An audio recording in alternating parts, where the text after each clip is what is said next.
Assalamualaikum warahmatullahi wabarakatuh. Saya Siti Umuharsyah dengan NIM 190400168 dari kelas EKIS 5F. Nah, jadi video kali ini untuk memenuhi tugas mata kuliah manajemen proyek dan analisis investasi.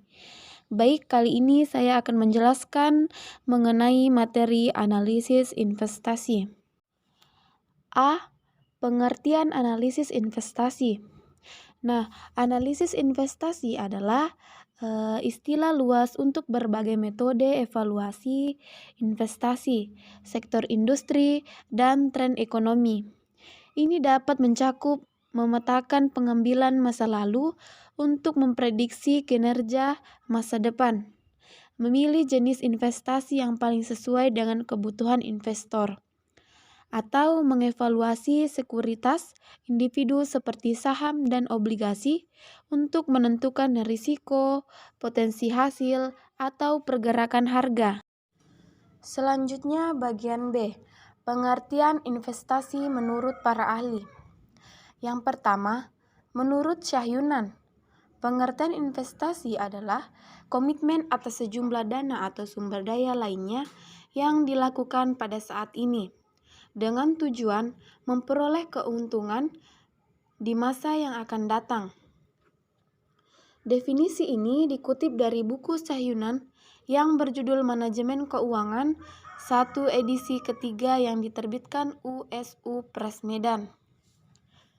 Nah, yang kedua, menurut Sunaria, pengertian investasi adalah penanaman modal untuk satu atau lebih aktiva yang dimiliki dan biasanya berjangka waktu lama dengan harapan mendapatkan keuntungan di masa-masa yang akan datang. Definisi ini dikutip dari buku karya Sunaria yang berjudul Pengantar Pengetahuan Pasar Modal. Selanjutnya bagian C, tujuan dari investasi. Adapun tujuan dari investasi ini sebagai berikut, yaitu yang pertama, membesarkan suatu usaha. Dengan pengertian investasi identik dengan keuntungan dalam rupa uang. Akan tetapi jangan salah, dengan melakukan investasi memiliki kegunaan yang lain. Contohnya adalah untuk memperbesar suatu usaha yang sudah berjalan, keperluan di bidang sosial, dan sebagainya. Kedua, mendapat pemasukan tetap. Apabila Anda menanam modal, misalnya di sebuah perusahaan, Anda otomatis memiliki hak untuk mendapat beberapa persen dari keuntungan perusahaan tersebut. Dengan begitu, Anda akan selalu menerima keuntungan dari modal yang Anda tanamkan pada perusahaan itu. Nah, yang ketiga, berkurangnya saingan. Dengan Anda memulai berinvestasi, Anda sudah dapat mengurangi jumlah saingan atau kompetitor perusahaan lain yang memiliki bidang sama. Selanjutnya yang keempat, jaminan dalam berbisnis. Nah, jika Anda menanamkan modal kepada supplier, ada jaminan bahwa bisnis Anda nantinya tak akan mengalami kekurangan bahan-bahan baku di kemudian hari dan dapat terus mempunyai pasar guna menjual produk. Dengan begitu, Anda tidak akan mengalami kerugian. Selanjutnya bagian D, manfaat dari investasi. Adapun manfaat dari investasi sebagai berikut, yaitu yang pertama, aset yang meningkat.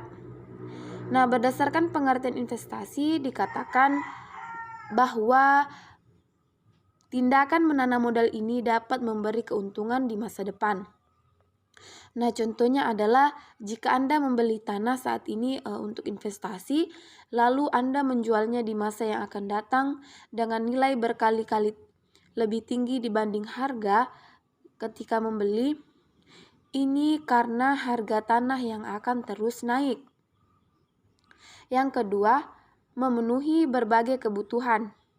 Nah, banyaknya kegiatan investasi yang dilakukan pada saat ini umumnya bertujuan untuk pendukung segala kebutuhan masa depan. Contohnya adalah dengan menginvestasi emas,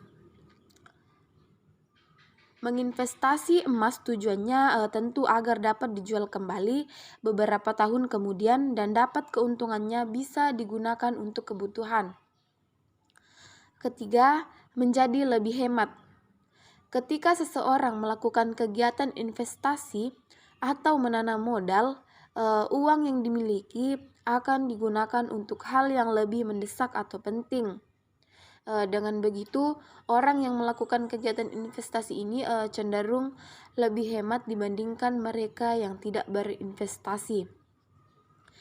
Nah, yang terakhir, keempat, tidak terikat hutang.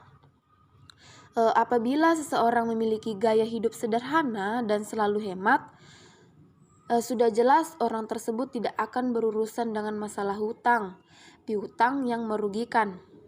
Dampak positif dari tidak adanya hutang akan membuat perekonomian seseorang lebih baik. Itulah tadi hasil pemaparan materi saya. Kurang dan lebihnya mohon dimaafkan. Wabillahi taufik wal hidayah. Wassalamualaikum warahmatullahi wabarakatuh.